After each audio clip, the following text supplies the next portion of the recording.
Súlyán Alexát is láthattuk, a 60-as döntőben viszont végül csak 8. helyen zárt. Ennek a számnak viszont ő a címvédője, ő az országos csúcstartója. Parádés futással ugyanezen a pályán tavaly 23,38 másodperccel győzött. Akkor az arany-ezüst kérdése az tényleg papírforma alapján Súlyán Alexa és Molnár Janka között dőlhet, és nagy...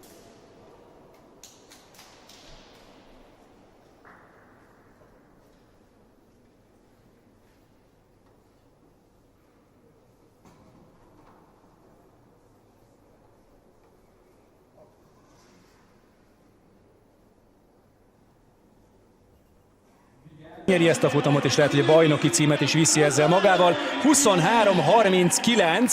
Ha ez valóban így lesz, akkor ez egy felnőtt magyar csúcs, amit láttunk az elmúlt néhány másodpercben. Óriási futás. Súlyán Alexa nem csak a korosztályos rekordot, de a felnőtt csúcsot is megjavítja, és az utóbbi Takács Boglárkától veszi el. Ez igen. Ez nagyon komoly futás volt, és majd kíváncsi leszek, hogy az óra szám nem szólített végig, hogy itt azért a belső